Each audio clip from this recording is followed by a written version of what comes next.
It's on. All right, this is a sermon that Jeanette Wolff wrote. She is not able to be here tonight, so I will read it in her stead. It is entitled Earth Day. Earth Day is coming up on April 22nd. The observance was founded by Senator Gaylord Nelson of Wisconsin in 1970 as a day for making people aware of environmental issues. As I remember, it didn't get much attention back then.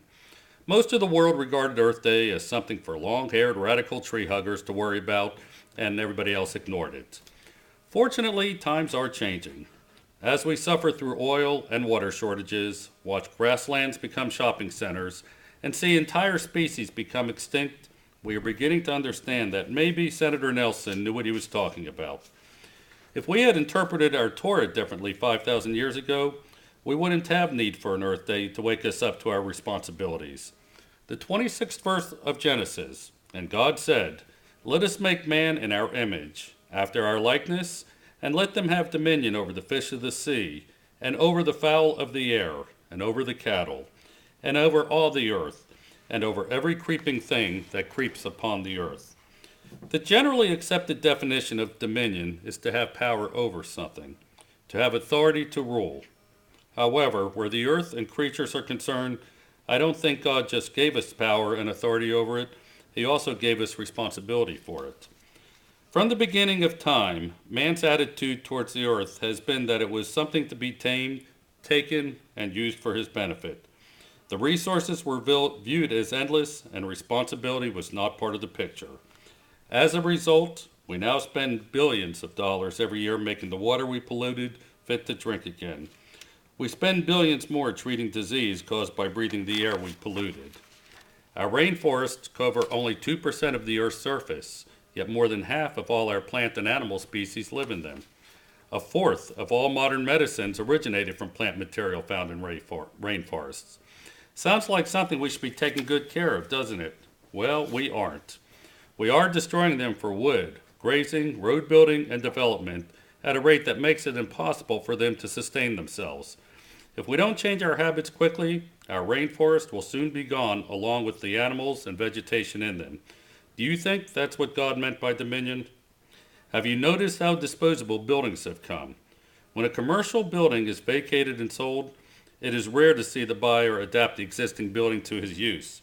He bulldozes it, hauls the building materials to a landfill, and builds a new one. When it comes to the earth, oil is one of my favorite rants. We build more cars to fill with gasoline every year like the stuff is going to last forever. And we have finally started to think that breathing all that exhaust might not be a good idea. Still, we squelch most research to find alternative fuels and continue pumping every drop of oil we can out of the ground. Is that dominion over the earth? My car and many others touts its flex fuel capabilities as selling point. That means it will run on either gasoline or ethylene, which is made from corn. A great idea, but have you ever tried to find a place where you can actually buy the ethanol? You can't. Think about how much useless paper floods your world. How much of the contents of your mailbox goes directly into your garbage can? My favorite example of paper waste is the 2-page HIPAA information that doctors have to make you sign. Has anyone ever actually bothered to read that? And do you know that you have to sign a new one every year for the same doctor? How many trees die for that? Do you think God gave us trees so we could print grocery store ads and HIPAA agreements? And then there is our garbage. I was once on a train trip with some employees of the Norfolk Southern Railroad and learned that a train with over 100 railroad cars of garbage goes from New York City to a landfill in Ohio every day, just because New Yorkers produce so much garbage they don't have any place to dump it all. The area where I feel that we have done the most damage by believing that dominion over Earth is power and control rather than responsibility is how we treat the world's animals. What a difference there is in our behavior when we see animals as part of God's creation that we're commanded to care for rather than overpower and use. Some animals, like dinosaurs, became extinct through the evolutionary process, but most of the ones we have lost have been the result of them being misused or mismanaged by humans. Animals are part of the food chain that we are on top of, so it would be unrealistic to say that we shouldn't use them for food. But do you think God gave us animals so we could shoot them and hang their heads on our wall for decoration until there weren't any more of them left? One of the things I treasure about Judaism is the value that is put on an animal's life. We have set rituals for how an animal is to be killed before we use it for food. Some people believe the rituals have their roots in health issues. Others, and I prefer this history, believe that we have the ritualistic killing of animals to ensure that they will be killed in the most humane way possible. I think God wants us to be mindful that we are taking a life He created when we kill an animal, and therefore not to do it thoughtlessly. One of the most basic of our kosher dietary laws is the separation of meat and milk. This arose from God telling us not to boil a kid in his mother's milk. Again, a call for compassion and mindfulness of the lives we are taking and using. Even in our Talmud, there are instructions on the humane care of animals. We are told it is forbidden to taste anything prior to feeding one's animals.